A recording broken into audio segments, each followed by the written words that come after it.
তৃণমূল কংগ্রেসের রাজ্যসভায় বেশ কিছু নতুন মুখ যাবে। প্রথম নামটা যদিও বাবুল সুপ্রিয়, তিনি সংসদে তার অভিজ্ঞতা আছে।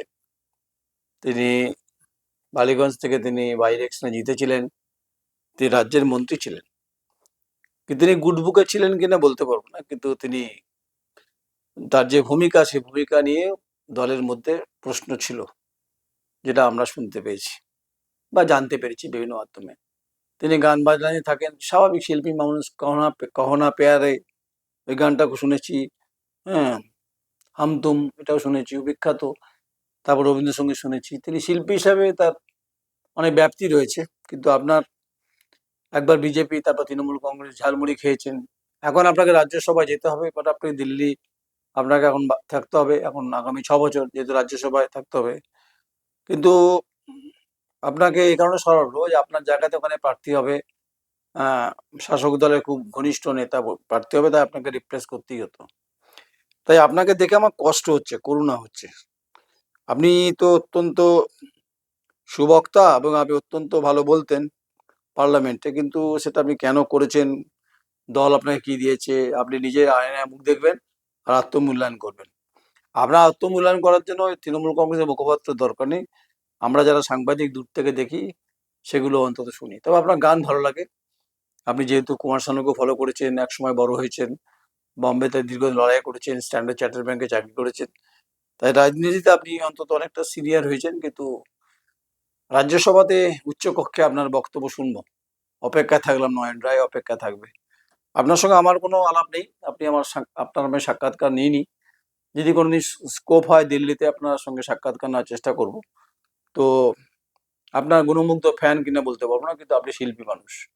আপনার শিল্প সত্তা আমাকে উদ্বুদ্ধ করে, আমি খুব শিল্প সত্তাকে ভালোবাসি। তাই মমতা বন্দ্যোপাধ্যায় যখন যাকে প্রয়োজন হয় তখন তাকে রাখে, যখন তার প্রয়োজন হয় না তাকে সরিয়ে দেয়। এবং আপনাকে দিল্লিতে সরিয়ে দেওয়ার অর্থ হচ্ছে মানে এবারে পশ্চিমবঙ্গ বিধানসভা আপনার কোনো ভূমিকা থাকবে না। প্রচার করবেন না তো, স্টার ক্যাম্পেইন করবেন। কিন্তু বাবুল সুপ্রিয়, আপনি এবারে পশ্চিমবঙ্গ নির্বাচন থেকে আপনাকে দূরেই সরতে হলো। সেটা অবশ্যই মমতা বন্দ্যোপাধ্যায়, অভিষেক বন্দ্যোপাধ্যায়ের সিদ্ধান্ত অনুযায়ী হয়েছে। আসলে দল থেকে যখন অন্য দল থেকে যখন পদত্যাগ করেন না, তার গুরুত্ব কমে যায়। যদিও আপনাকে গুরুত্ব দিয়েছে, আপনি ভেসে গেছেন তৃণমূলের স্রোতে। আপনি কি কাজ করেছেন দপ্তরে, তার ডিপার্টমেন্টাল যে সচিব তিনি বলতে পারবেন। আপনাকে স্কোপ দিয়েছে, কিন্তু স্কোপটা কাজে লাগলো কিনা সেটা তার সরকার মূল্যায়ন করবে, আমি তো করবো না। তো আপনি প্রথম প্রার্থী এবং মানে রাজ্যসভায়। দ্বিতীয় হচ্ছে রাজীব কুমার, এ রাজ্যের প্রাক্তন পুলিশের মহানির্দেশক। তাকে মমতা বন্দ্যোপাধ্যায় তাকে বয়ে বেড়াচ্ছে। মমতা বন্দ্যোপাধ্যায় মুখ্যমন্ত্রীকে পছন্দ করেন। যখন তাকে সারদার ইস্যুতে, লাল ডায়েরির ইস্যুতে সিবিআই যখন গ্রেপ্তার করতে এসেছিল তার লাউডন স্ট্রিটে বাড়িতে, সিবিআইয়ের উপর ঝাঁপিয়ে পড়েছিলেন মমতা বন্দ্যোপাধ্যায় এবং মেট্রো চ্যানেলে তিনি সেখানে কিন্তু প্রতিবাদ সভা করেছিলেন এই রাজীব কুমারের পক্ষে। এই রাজীব কুমার হচ্ছে তারপরে কলকাতা পুলিশের দায়িত্বে ছিলেন, তারপর তিনি রাজ্য পুলিশের মহানির্দেশক হন। শেখ শাহজাহানকে ধরতে প্রচুর নাটক করেছেন। আপনি একজন হচ্ছে টেলিকম এক্সপার্ট, আপনি লোকের বিভিন্ন নেতাদের আপনি কথা রেকর্ড করতে পারেন, ট্র্যাক করতে পারেন, আপনার কাজ আছে। কিন্তু আপনার অ্যাক্টিভিটি খুব ভালো, আপনি অত্যন্ত মেধাবী।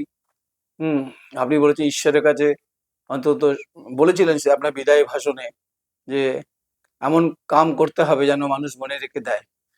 তো যাই হোক, আপনি ভালো কাম করেছেন, তাই আপনাকে পোস্টিং দিয়েছে। এখন রাজ্যসভায় করবেন কি আপনি? রাজ্যসভায় আপনার বিরুদ্ধে তো অন্তত সেই শিলচরের ফাইল উঠবে। যখন আপনি বলবেন তখন তো বিজেপি কার্যত আক্রমণ করবে আপনাকে। আপনাকে তো আক্রমণ করবে যে তখন কুণাল ঘোষ জেল খেটেছিল, তখন তো এই সারদা ইস্যুতে লাল ডায়েরিতে কার কার নাম ছিল, কোন কোন বেনিফিশিয়ারি ছিল, এসব কথা তো আপনার বিরুদ্ধে উঠবে, চিৎকার উঠবে। আপনার এই পার্লামেন্ট ডেমোক্রেসি আইডিয়া নেই, কিন্তু আপনাকে ডেরেক ওব্রায়েন ধরাসেন শিখিয়ে দেবে।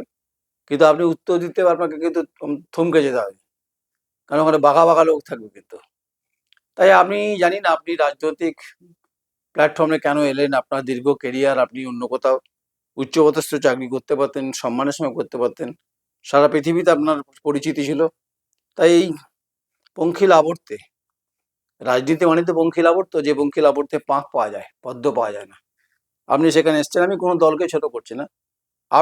আপনাদের মতো মানুষকে কিন্তু রাজনীতি করা উচিত নয়। এটা আমার ব্যক্তিগত মত, অন্যভাবে নেবেন না। তাই আপনি পুলিশ হিসাবে যথেষ্ট ভালো কাজ করেছেন, বিভিন্ন পদে থেকেছেন, কিন্তু বেশ কিছু ঘটনা আপনাকে কলঙ্কিত করেছে। সেই 2013 সুদীপ্ত সেন হোক, তারপর লাল ডায়েরি হোক, ডেলো পাহাড় হোক, শিলচরে আপনাকে মুখোমুখি হোক, আপনাকে কুণাল ঘোষ অ্যাটাক করেছেন, এখন মুখপাত্র। এবং আপনি সব থেকে যেটা খুব দুর্ভাগ্য, যে পশ্চিমবঙ্গে যখন বড় ঘটনা ঘটলো ঔরঙ্গাবাদে সুতিতে, জাতি দাঙ্গা হয়ে গেল প্রায় ওখানে, মানে হিন্দু মুসলিম রায়ট হলো, হরকিশোর এই যে খুন হলেন, সেখানে আপনাকে যেতে হয়েছিল। এবং তারপরে পরপর পশ্চিমবঙ্গে শেখ শাহজাহান ঘটেছে, অনেক কিছু ঘটেছে, প্রচুর ঘটনা ঘটেছে, তার আপনি ম্যানেজ করেছেন সরকারকে। এবং আপনি এই যে অভয়ের আন্দোলনকে আপনি বিভিন্ন সময় বিভিন্নভাবে আপনি কিন্তু সরকারের পক্ষে ডিফেন্ড করেছেন, সেই সরকার আপনাকে উপহার দিয়েছে। আপনি সামলাবেন, আপনাকে ঠেলা সামলাতে হবে। গাছে তো মমতা বন্দ্যোপাধ্যায় তুলেই দেবে, নামবেন গাছ থেকে কিভাবে, সেটাতে দড়ি দরকার আছে। তাই আইনসভার মানে উচ্চ কক্ষে যখন যাবেন, ওখানে তাবড়তোর বক্তারা থাকবে, সেখানে উত্তর দেবেন। আপনার বিরুদ্ধে বিভিন্ন অভিযোগগুলো উঠে আসবে, ধেয়ে আসবে একদম পুরো সাইক্লোনের মতো, ওগুলো সামলাবেন।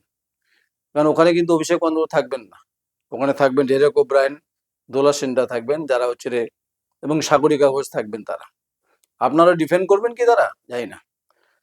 আচ্ছা, মেনকা গুরুস্বামী, যিনি ছিলেন লয়ার হিসাবে, তার পারফরমেন্স দেখিয়েছেন মুখ্যমন্ত্রীর হয়ে, এবং তাই মুখ্যমন্ত্রী তাকে প্রাইজ পোস্টিং দিয়েছেন। তিনি রাজ্যসভায় বলবেন, মোটা টাকা বেতন পাবেন, আইনজীবী হিসাবে পেশায় তিনি কাজ করবেন। ফলে মানে করে কমে খাওয়া একদম, মানে মানে পড়ে পাওয়া 14 আনার মতো গল্প। তো এইটাই হচ্ছে মমতা বন্দ্যোপাধ্যায়, কখন কাকে ব্যবহার করতে হবে সেটা খুব ভালো জানেন। কারণ তিনি দেখছেন যে তার কাজকর্ম তাকে নাকি আকৃষ্ট করেছে, বেশ ভালো, আকৃষ্ট করলে ভালো। পশ্চিমবঙ্গের মুদ্রা যদি ইউজ করেন, বলেন কেন্দ্রের সরকারের বিরুদ্ধে, দেখবো, সেটা দেখার আছে, আমিও তো দেখবো। তো তাই মেনকা গুরুস্বামী, আপনাকে আপনি খুব বেশি দিন পরিচিত নয়, হাইলাইটেড নন, কিন্তু আপনি হাইলাইটেড হয়েছেন। তো যাই হোক, আপনি নেত্রীর সঙ্গে আপনার সম্পর্ক ভালো, আপনি তাদের লয়ার ছিলেন, তাদের সঙ্গে আপনার যোগাযোগ ছিল, ঠিক আছে। আচ্ছা, কোয়েল মল্লিক, আপনি আমাকে বলুন, আপনি এত ভালো অভিনেত্রী, রঞ্জিত মল্লিকের কন্যা, যদিও অভিষেক বন্দ্যোপাধ্যায় আপনার বাড়িতে অভিষেক বন্দ্যোপাধ্যায় রঞ্জিত মল্লিকের বাড়িতে গেছিলেন, অনেক বড় অভিনেতা, তার মেয়েকে কি প্রাইজ পোস্টিং দিলেন অভিষেক বন্দ্যোপাধ্যায়, তৃণমূল কংগ্রেস সাধারণ সম্পাদক। তার তো অনেক লম্বা কেরিয়ার ছিল, অনেক লম্বা কেরিয়ার, অনেক ভালো ভালো মুভি তার হাতে ছিল। এখন আসলে যারা এই মুভি মানে ফিল্ম জগৎ থেকে আসছেন, তাদের কিন্তু আলটিমেট কেরিয়ারটা শেষ হয়ে যাচ্ছে। একমাত্র দেব এক্সেপশনাল।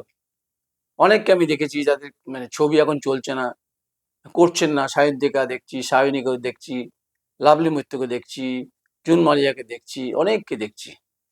এরা ছবি আর করছেন না। রাজ চক্রবর্তী ডিরেকশন করছেন, হিরণকে আর মুভিতে দেখা যাচ্ছে না। তাই কোয়েল ভালো অভিনেত্রী, তা নিয়ে সন্দেহ নেই। রঞ্জিত মল্লিক আমার খুব প্রিয় অভিনেতা, তার কন্যা। তাই তার বিরুদ্ধে এই মুহূর্তে সমালোচনা করা ঠিক হবে না, কাটাছাড়া করা ঠিক হবে না। আপনাকে সংসদীয় গণতন্ত্রের পাঠ পড়তে হবে, সেটা অবশ্যই শিক্ষাটা নেবেন মমতা বন্দ্যোপাধ্যায়ের কাছ থেকে, মুখ্যমন্ত্রীর কাছ থেকে, আর অভিষেক বন্দ্যোপাধ্যায়ের কাছ থেকে। অবশ্যই তার বক্তব্য শুনবেন, তিনি সংসদে কি বলেন, এবং তার কাছে স্পিচ নেবেন। আর চেষ্টা করবেন কিছু অনেক অভিজ্ঞ সাংবাদিক যারা পার্লামেন্ট কভার করে, তাদের কথা শুনবেন। জয়া বচ্চনকে শুনবেন, কোয়েল মল্লিক আপনাকে বলছি, জয়া বচ্চনকে শুনবেন, সমাজবাদী পার্টির যিনি রাজ্যসভার এমপি, অসাধারণ বক্তৃতা। খোদ চেয়ারম্যানকে চুপ করে দেন রাজ্যসভাতে, খুব ভালো লাগবে, শুনবেন।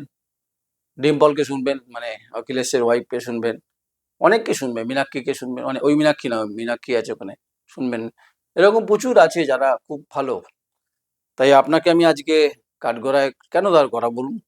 আপনি রঞ্জিত মল্লিকের কন্যা, আপনার বাংলায় অত্যন্ত ভালো আপনি অভিনেত্রী, প্রচুর হিট ছবি আছে, আর একটু সময় নিলে পারতেন। এটা আমার একজন দর্শক হিসাবে বলছি। আমি আপনার খুব সত্যি ফ্যান, এবং আপনার আমি ছবি সত্যি ভালোবাসি। তাই আপনাকে সংসদের করিডোরে দেখবো, আর ইন্দে দেখবো, আঁকা বাঁকা পথে দেখব, সংসদের বিভিন্ন বাঁকে বাঁকে দেখব। জানি না দেখে আমার মন ভালো লাগবে কিনা, কিন্তু আপনি বাংলার রাজনৈতিক যে হিত গৌরবকে আপনি গৌরবান্বিত করবেন। বাংলার যে এই মুহূর্তে যে পরিস্থিতি, যে অবনমন পরিস্থিতি, শিক্ষা দীক্ষা, কালচার এবং ভাষা, হ্যাঁ, অস্মিতা, এইসব নিয়ে কথা আপনি বলবেন। আপনার বাংলার ইন্ডাস্ট্রি, ফিল্ম ইন্ডাস্ট্রি সম্পর্কে বলবেন, যে বাংলা ইন্ডাস্ট্রি, ফিল্ম ইন্ডাস্ট্রি এই মুহূর্তে কোন জায়গায় দাঁড়িয়ে আছে, এগুলো সব বলবেন আপনি। যাক, সবাই ভালো থাকবেন। কিন্তু বাবুল সুপ্রিয় রিপ্লেসমেন্টটা কার্যত পুনর্বাসন মানে নির্বাসন, পুনর্বাসন না, নির্বাসন হয়েছে। আর ডিজিপি ছিলেন রাজীব কুমার। আপনাকে মমতা বন্দ্যোপাধ্যায় বগল দাবা করে রাখলেন। আপনার কাছে পুলিশের বিভিন্ন সহযোগিতা, আপনাকে দিয়ে বিভিন্ন কাজ করাবেন, নিশ্চিত থাকুন। আপনার মতো বিচক্ষণ একজন আইপিএস অফিসার কেন রাজনীতিতে এলেন, তার উত্তর আপনি দিতে পারবেন। আর হচ্ছে যে লয়ারের নাম করছিলাম, তিনি আসলে প্রতিটি মানুষ না একটু সুবিধা চায়। যে সুবিধাটা হচ্ছে অন্তত মেনকা গুরুস্বামী। আসলে মুশকিলটা হয়েছিল, এই সমস্ত লোকজন হাই প্রোফাইল ফেমকে তৃণমূল কংগ্রেস বা বিজেপি সবাই অন্তত তারা এন্টারটেন করে এবং নিয়ে আসে। কিন্তু এমন ঘটনা আছে পশ্চিমবঙ্গের গ্রাম বাংলায়, খেটে খাওয়া মজদুর, প্রান্তিক স্তরের মানুষের অধিকারের প্রশ্নে যারা সংসদে বুলন্দ আওয়াজ তুলতে পারে, তাদের কথা সত্যিই ভাবা হয় কি? যারা মেঠো রোদে পিঠ পেতে চাষটা করে, চাষটা বোঝে, শিক্ষিত মানুষ, শিক্ষিত ছেলে মেয়ে, যারা ছাত্র যৌবন রাজনীতিতে প্রভাবিত হয়েছে, তারাও তো ভালো বক্তা হতে পারতেন সংসদে, গণতন্ত্রে। হয়তো আজ না হোক কাল, কাল না হতো পরশু, সংসদীয় গণতন্ত্রে এই সমস্ত খেটে খাওয়া প্রান্তিক স্তরের শ্রমজীবী এবং শিক্ষা ব্যবস্থার সঙ্গে জুড়ে থাকা ছাত্র ছাত্রী এবং ডাক্তার থেকে শুরু করে চিকিৎসা বিজ্ঞানের সঙ্গে যুক্ত মানুষ, অধ্যাপনার সঙ্গে যুক্ত, অধ্যাবসার সঙ্গে যুক্ত গবেষক, তাদেরকে লোকসভায় বা রাজ্যসভায় যদি পাওয়া যায়, অবশ্যই দুটো হাউসের গরিমা সুউজ্জ্বল হবে সূর্যের মতো বিকশিত ভাবনায়, এটা বলতে পারি। সময় লাগবে, এখনো ফেনা কাটেনি এই সেলিব্রিটিদের ফেনা, কিন্তু আজ না হোক কাল কাটবে, এটুকু আমি নিশ্চিত। কমেন্টস করবেন, ভালো লাগলে বলবেন, ভালো না লাগলে মতামত দেবেন। আপনাদের জন্যই আমি আছি। আপনাদের ক্ষুদ্র ক্ষুদ্র সহযোগিতায়, ক্ষুদ্র ক্ষুদ্র সঞ্চারিত মনোভাবের জন্য আজকে আমরা বাংলায় যতটা পারছি লড়াই করছি এবং এই গোটা নির্বাচন প্রক্রিয়াতে থাকবো। তাই পাশে থাকুন এবং পাশাপাশি সমাজে যে সমস্ত ঘুণ ধরা যে ব্যবস্থা আছে সেগুলোকে ওপেন করার চেষ্টা করবো, এটা কথা দিতে পারি। আর আমাকে যারা ধমক চমক দিচ্ছেন বিভিন্নভাবে, আপনারাই হচ্ছেন আমার যারা দর্শক জনতা, আপনারাই হচ্ছেন আমার গার্ডওয়াল, আপনারাই আমার হয়ে প্রতিবাদ করবেন। এবং আমি যে সমাজের ব্যবস্থার সঙ্গে ঘটনাগুলো ঘটছে সেগুলো তুলে ধরার চেষ্টা করছি। তুলে ধরা মানে অপরাধ নয়, তুলে ধরা মানে চোখে আঙ্গুল দিয়ে দেখিয়ে দেওয়া শাসক দলকে যে ভুলটা হচ্ছে।